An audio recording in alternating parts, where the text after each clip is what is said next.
Vamos lá. Os principais pontos dessa apresentação de hoje incluem as práticas baseadas em evidências, eu vou falar das pesquisas em TCC, vou falar da prática clínica mesmo dentro do consultório, porque eu estava aqui falando para vocês que eu tenho mestrado, doutorado, mas eu tenho 20 anos de prática clínica e eu acho que isso ajuda muito a supervisão e ajuda muito a gente a ter esse olhar do dia a dia ali do paciente, dos entraves. A gente vai estar falando sobre isso aqui, até porque isso eu acho que é um ponto importante quando a gente fala de protocolos ou processos. E aí eu vou falar da psicologia baseada em processos, mais especificamente.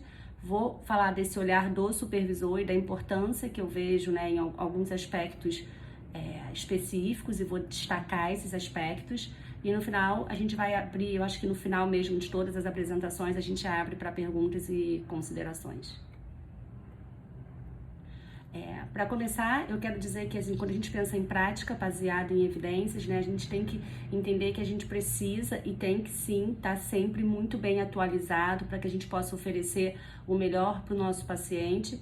E tem um site que é um site bem atualizado, que mostra todas as meta-análises, as principais pesquisas em TCC, na verdade não em TCC, em psicologia, mas a gente entende, e a gente, quando vocês fizerem essa busca lá para tratamentos, vocês vão ver que tem uma parte específica de tratamentos no site, e para a grande maioria dos transtornos, a gente vai encontrar as TCCs como as terapias com maior evidência científica.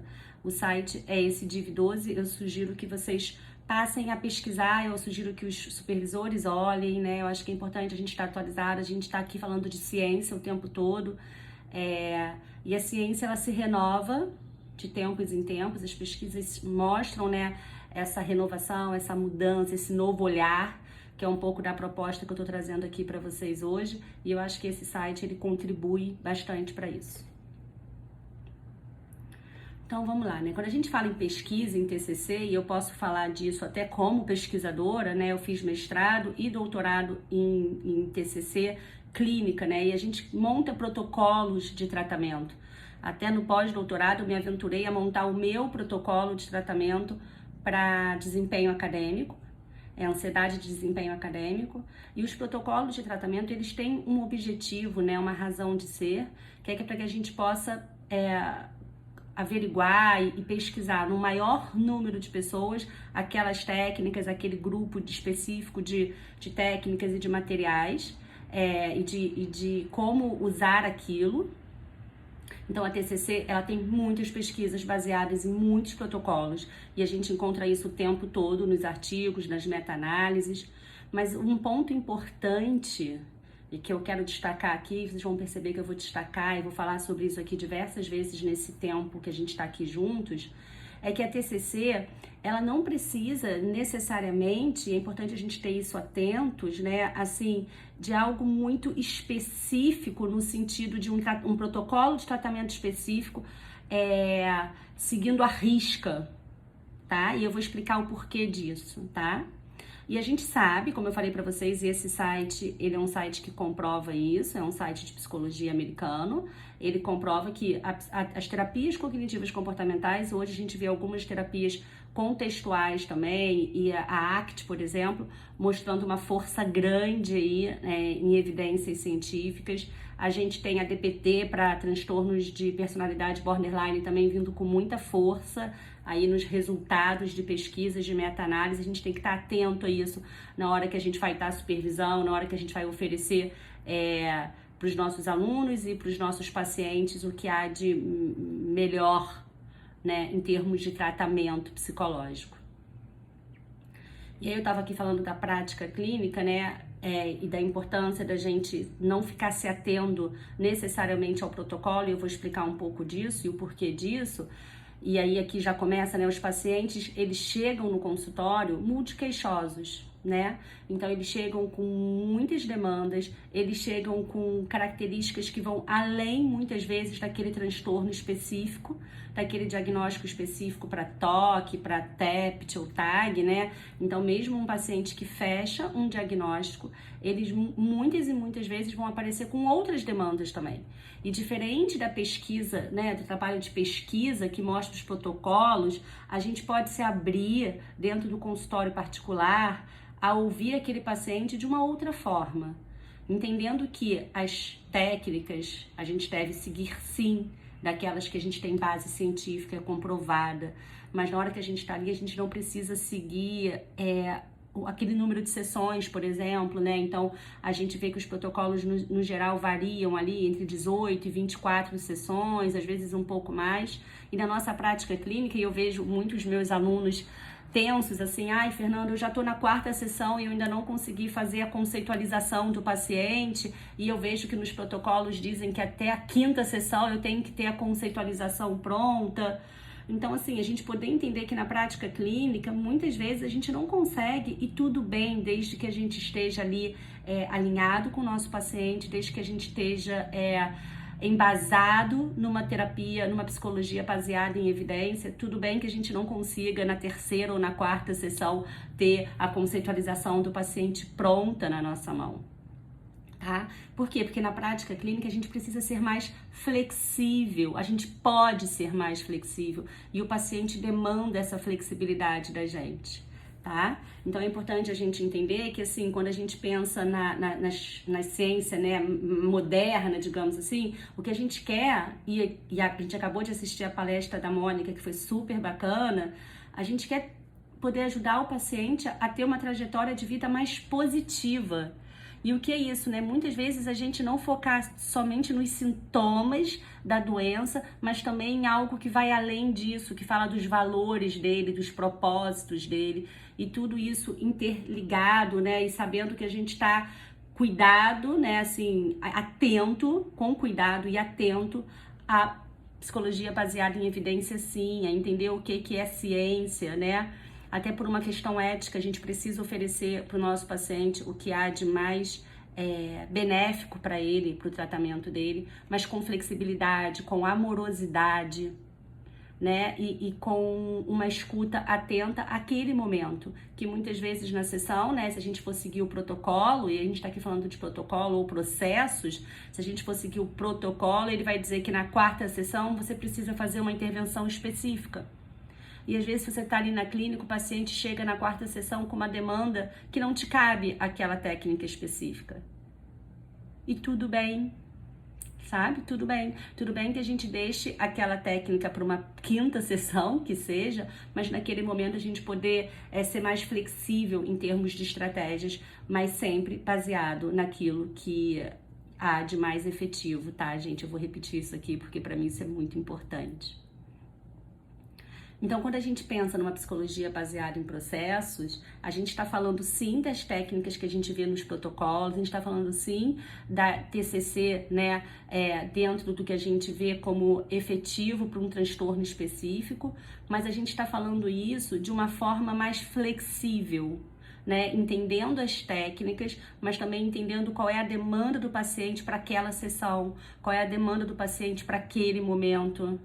Esse é o avanço que a gente busca. Eu acho que é isso que as terapias baseadas, as psicologias baseadas em processos coloca, e eu considero, assim, fundamental para que a gente discuta isso aqui hoje, né?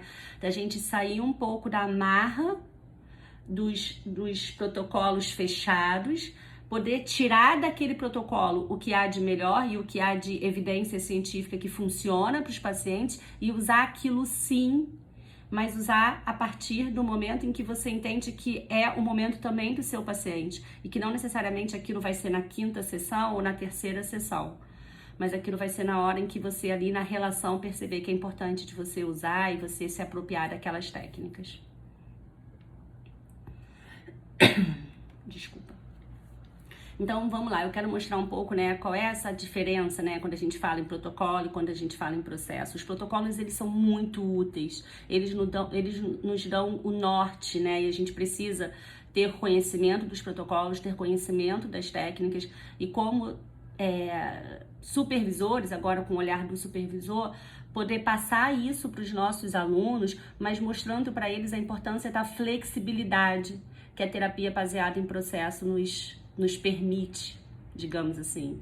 Então a gente vai estar falando em ambos, em intervenções cognitivas, intervenções comportamentais, a gente vai estar falando de regulação emocional, a gente vai estar falando de vivência, tá? Os dois, tanto nos protocolos quanto na terapia baseada em processo. Mas é importante a gente entender que os protocolos, eles têm uma base para pesquisa. E que quando a gente está no contexto da prática clínica, a gente pode extrair desses protocolos o que a gente precisa para usar. A gente, né, eu, paciente, precisa que a gente saiba, né, que a gente possa usar aquilo naquele momento, mas muito mais com foco num processo de saúde, de bem-estar, de qualidade de vida, do que o foco nos sintomas. Esse é um cuidado, né, e esse é um ponto importante e de destaque das TCCs baseadas em processos, que é algo que eu realmente tenho usado bastante na minha prática de supervisão. Então, ao meu ver, né, falando um pouco aqui do olhar do supervisor, eu acho que é importante a gente pensar em competências éticas, e quando a gente fala de ética, a gente fala sim, né, de poder oferecer para o paciente o que há de mais efetivo para as dores dele, para o tratamento das dores dele. Mas eu acho que é muito além disso, né? Assim, tem discussões éticas de, por exemplo, hoje no tratamento online, né? Da escuta ser ativa, né? A gente fala tanto de uma escuta ativa, de uma escuta acolhedora e da importância do terapeuta, por exemplo, estar ali naquele computador com a tela ligada, sem nenhuma outra distração. Já existem alguns memes, alguns videozinhos, né? Fazendo sátiras em relação a psicólogos que, enquanto estão atendendo online, por exemplo, estão mexendo no WhatsApp, fazendo outras coisas. Eu acho que isso fala de uma ética, né? Da gente cuidar disso e poder falar sobre isso com os nossos supervisandos, com os alunos, da importância de não estar com o celular ligado, ou se você faz a sua sessão no celular, de você, por exemplo, não desativar o WhatsApp, desativar qualquer coisa que possa te tirar daquilo, né? A ética inclui muito mais do que o que se supõe, né? Assim, acho que tem coisas no dia a dia que são pontos de ética e que a gente pensa em termos de processos, em como a gente vai lidar com isso, e que eu acho que são importantes a gente destacar, né? A gente fica pensando em ética, valor de sessão, ou coisas mais, assim, de você responder um paciente assim que você puder, né, e não deixar, mas ao mesmo tempo hoje a gente tem uma demanda muito grande, né, então o quanto é necessário, como fazer, tudo isso eu acho que são pontos importantes para serem discutidos, né, mostrar assim, eu acho que para mim passa por uma questão ética e passa por uma questão do olhar fundamental do supervisor sobre estar sempre muito atualizado, né, se a gente está falando de uma psicologia baseada em evidências, a gente está falando de ciência, a gente sabe que a gente tem aí atualizações de tempos em tempos, né, eu fiz o meu mestrado e o meu doutorado no mesmo tema, que foi ansiedade generalizada, e de 2 anos seguinte, a gente já tinha muitas informações novas, já tinham novas abordagens, já tinham novas técnicas que estavam se mostrando promissoras, e a gente vai atualizando, e conforme eu vou dando essas aulas, né, até hoje, imagina, eu comecei o meu mestrado em 2008, eu vejo a importância de eu estar sempre entrando nas pesquisas, sim, olhando os protocolos, sim, vendo o que mudou, mas sabendo que na hora que eu vou passar isso para o meu aluno, ou na hora que eu vou passar isso para o meu paciente, ou na hora que eu vou passar isso para o meu supervisando, a importância de mostrar o quanto é fundamental que haja uma flexibilidade, que a gente mantenha a escuta no paciente e aplicar aquela técnica no momento que for importante para o cliente, e não para seguir um protocolo específico, de um dia específico, de uma sessão específica, entende? Porque o vínculo terapêutico é o mais importante ali, né? A gente sabe, e o Beck mesmo disse isso lá há muito tempo atrás. Eu tenho um livro dele de 1990, assim, que ele fala: se você tem as técnicas, mas você não tem a escuta, você não consegue acessar o paciente. Então, a importância do vínculo, né? A importância desse cuidado, de você não se preocupar o tempo todo em seguir à risca o protocolo, mas seguir à risca a ciência, assim, as principais técnicas, e saber o que você está fazendo com o paciente, mas podendo fazer isso de uma forma flexível e de uma forma que seja no momento do paciente também, né? No momento ali que naquela relação aquilo pede. Então eu acho que é importante que os supervisores tenham esse olhar e cuidem, né? Porque os alunos chegam muitas vezes com as técnicas prontas para passar para o paciente e a gente tem que cuidar para que não seja uma leitura de técnica, né? Mas que seja dentro de uma relação.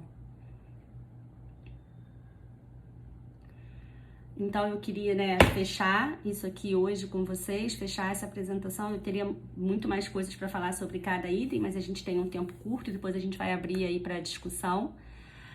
Da importância da gente identificar os processos centrais a partir do contexto do cliente, tá? Então, assim, quais são os processos que eu preciso abarcar nesse momento dentro do contexto que o paciente está me trazendo hoje, tá?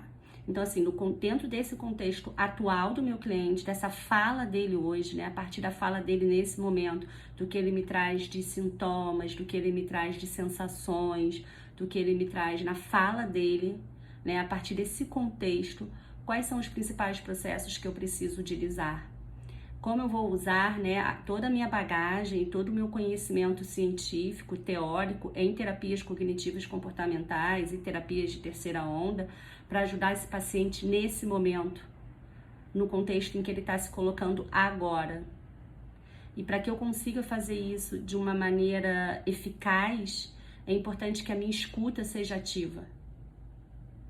E que eu tenha um bom embasamento, porque, né, quando a gente tem suporte, e as terapias cognitivas dão esse suporte pra gente, né, os próprios protocolos os protocolos de tratamento dão esse suporte pra gente, mas a gente precisa saber flexibilizar e usar isso dentro do contexto do paciente, avaliando o momento em que ele tá. Até porque a gente sabe que, e aí eu reforço esse ponto, né, da gente conseguir estar sempre se atualizando, sempre pesquisando e sempre muito atento ao que há de mais valioso, no sentido de eficaz, de eficiência científica, para oferecer para o nosso paciente nesse momento e para os nossos alunos nesse momento.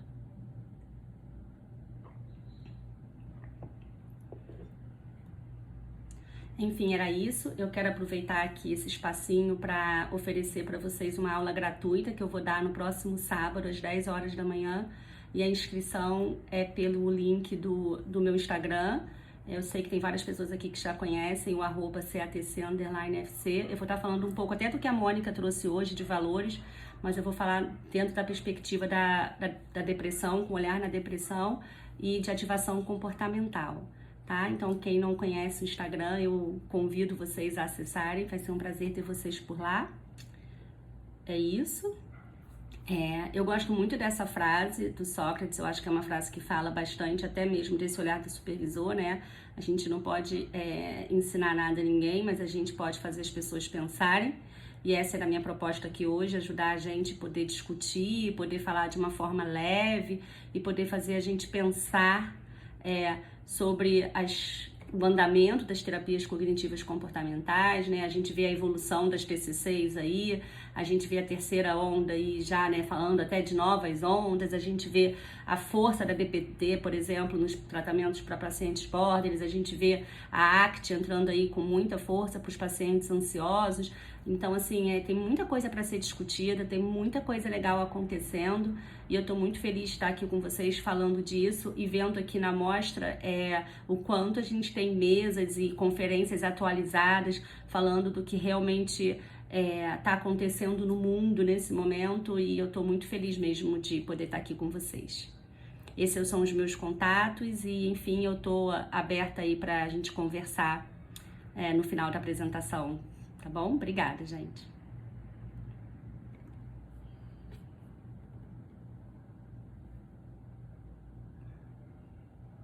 Obrigada, Cris. Obrigada a vocês.